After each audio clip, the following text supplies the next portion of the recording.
This is Jarrod Horak for the RunawayHorse.com. Welcome to my latest horse racing video. And in this video, I'm going to do 2 Breeders' Cup Win and You're In events from Saratoga for Saturday, September 3rd. I'm going to do the Flower Bowl, a win and you're in for the filly and mare turf. And then I'm going to do the Jockey Club Gold Cup, a win and you're in for the Breeders' Cup Classic. Interested in my full card analysis from Del Mar? Head on over to the RunawayHorse.com. You will find those full cards on my sales page each day that Del Mar runs. And then I have, in the description in this video, I'll provide links to free selections that I post online, including my HorseRacingNation.com daily best bet. Now, the first race I'm going to do in this video is going to be the 10th race from Saratoga. It's going to be the Grade 2 $600,000 Flower Bowl, and it's for fillies and mares, 1 3/8 miles on the inner turf course. Scheduled post time, 5:09 p.m. Eastern Time. Capital structure, number 1 for Chad Brown. Multiple Chad Brown runners in this race. And she's 3 for 8 lifetime, exits a nice win at 1 3/8 miles on the inner turf course at Saratoga against non-winners 2 other than Optional Claiming Company as the favorite, and she went last to first there. The problem in this race, there's really not a lot of pace, and she's stepping up in class.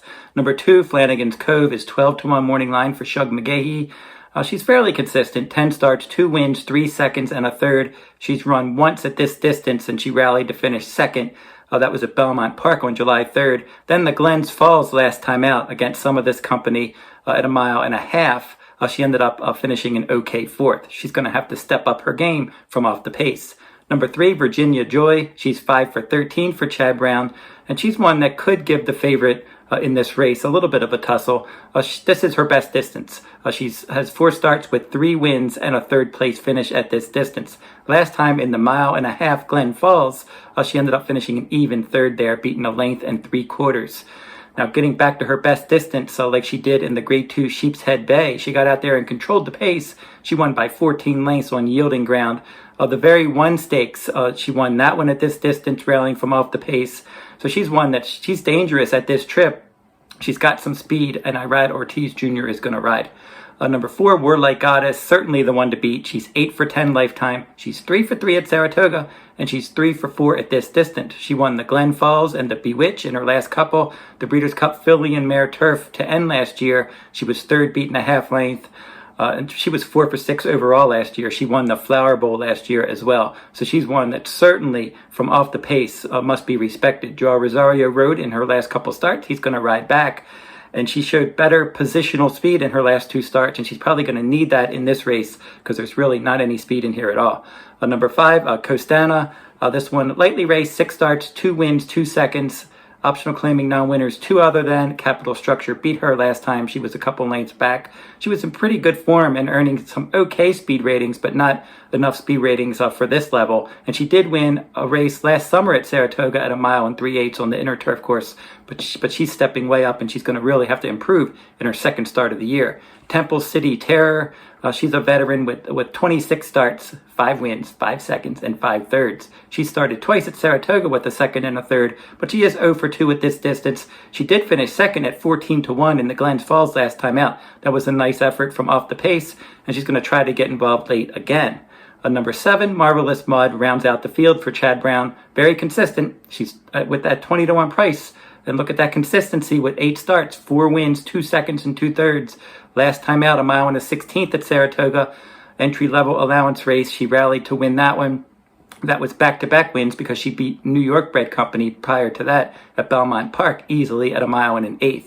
So with her consistency, maybe she can sneak into 3rd in the trifecta. So I will pick Marvelous Maude 3rd in the trifecta, but I think this does come down to the 2 favorites, and Warlike Goddess is certainly the most likely winner, but I will go with Virginia Joy for a little bit of value here for Chad Brown and Jarrod Ortiz Jr., the leading jockey and trainer at Saratoga. She loves this distance, and I think I would like to see them do what they did in the Sheep's Head Bay, where she just got out there, she controlled the pace, and she went all the way. She might be able to do that in this spot because I don't see a lot of speed in here, and maybe Jarrod Ortiz will try to get aggressive in here. Aboard number 3, Virginia Joy, my top choice. Warlike Goddess, obviously the one to beat. She's my 2nd choice. And as I said, Marvelous Maude. Number 7 will be my 3rd choice. Now let's jump over to the big race for Saratoga. For Saturday, September 3rd, we're going to do the Grade 1 Jockey Club Gold Cup. $1 million purse, 3-year-olds and up, 1.25 miles on the main track. This 11th race is scheduled for 5:45 p.m. Eastern Time. Tax is number 1, and they may try to go to the lead, just like they did in a little stakes race at Delaware Park in the slop last time out, and was able to go wire to wire there.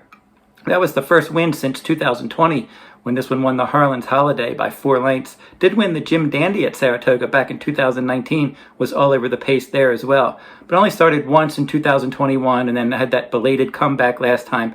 Nice win, but stepping back up into the big leagues will be a pace factor in here. Olympiad is trying to bounce back for trainer Bill Mott. 7 for 11 lifetime, was on a nice winning streak. That began in an optional claiming company earlier this year when he won by 7, and then stepped up into the Grade 3 Mineshaft, tracked the pace, won that one. The Grade 2 New Orleans Classic at 1 1/8 miles, tracked from second, won that one. The Ali Sheba at 1 1/16 miles, again, like a broken record, stalked from second, won that one. Stalked from second in the Stephen Foster, got first run and won that one. And then in the Whitney, stubbed his toe last time out in that Grade 1 Whitney, stepping up to face the Life is Good and Happy Saver and Hot Rod Charlie.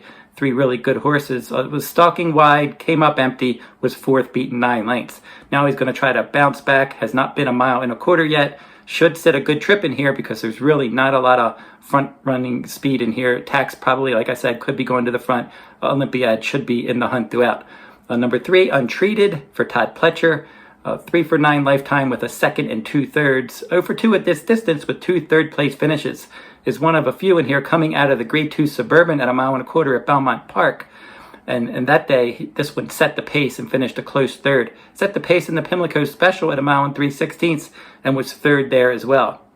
So he's not a need-to-lead type, though. He can kind of come from anywhere. But if no one else wants the lead, look for Jose Ortiz to try to get this one out there and in the hunt throughout. Number 4, Chess Chief. This one's 30-1 morning line for Dallas Stewart. Was 0 for 3 at this distance with 1 second-place finish. Was a well-beaten 3rd in the restricted Alydar last time out. Was really well-beaten in the New Orleans Classic behind Olympiad. Hasn't run a race to beat this kind and maybe ever in his past performances. He's really going to have to step up his game. Number 5, American Revolution, 3-1 for Todd Pletcher. This one likes to win races, or at least that was the case last year, where this New York bred went 5 for 6, including a victory in the Grade 1 Cigar Mile. Was also 3rd in the Grade 1 Pennsylvania Derby. Now, as a 4-year-old, he's only started 2 times in the Blame Stakes. That was at 1 1/8 miles, coming off of a layoff from December to June. Ended up finishing an even 4th. Not a bad effort there. The big target was the Stephen Foster, and he ran a good race in the Foster. I liked him that day. He's had a good trip. He was clearly second best behind Olympiad. So he's only started twice this year. He's got some running style versatility. He's 1 for 1 at Saratoga. He won the 1 1/8 miles Albany Stakes last summer against New York breds by 5 lengths. Earned a good speed rating. He owns competitive speed ratings, and Joao Rosario is his new rider. Number 6, First Captain. He's lightly raced and he still has some upside. He's 5 for 8 lifetime for Shug McGahee. This one has come a long way. He won the Grade 3 Dwyer in 2021, the restricted Curlin Stakes. He was a well-beaten 3rd, but this year he's really picked up his game, especially since they've stretched him back out in his last couple starts. A victory in the Grade 3 Pimlico Special, and then in the Grade 2 Suburban, he was 2nd by a nose. So he can stalk the pace, he can close, he's still got some upside. Distance is not a problem. Very good pedigree, obvious top 3 contender. Keepmeinmind is the next one, and he's 12-1 for Todd Pletcher, exiting an entry-level allowance victory at 1 1/8 miles in his first start for Pletcher last time out. That was on July 22nd at Saratoga, where he rallied from 6th place and he won nicely. Joao Rosario rode there. He's riding American Revolution. Javier Castellano will climb aboard this one. And he doesn't really have any speed. He's going to have to rally from off the pace. He's got stamina, but he is 0 for 3 at this distance. Number 8, Dynamic One. He's pretty good for Pletcher. He's 4 for 12 with 3 seconds and a 3rd. He has won at Saratoga before. He won the Curlin Stakes last year, and then he was up the track in the Travers Stakes. And he's been going well this year, improving in each start. In the Challenger Stakes at Tampa Bay, he was 3rd. He was 2nd in the Ben Ali. And then he won the Blame Stakes. I mentioned that one. American Revolution was in that one. He rallied Dynamic One to win that one. And then in the Suburban, he was 1st by a nose last time out, rallying to win that one. He's got the outside post here. And the big problem could be that there's a lack of speed, and from that outside, he might be losing some ground. But he is a contender in here. So I think Olympiad, obviously the horse to beat if he can get back into that good kind of form that he showed earlier this year, but he's not going to offer a lot of value in here as the favorite. I'm going to go with American Revolution. I liked him last time. I like the fact that he's only started twice this year, so he's very lightly raced. He was very good last year, and he earned a lot of good speed ratings. That Stephen Foster was a step in the right direction last time out.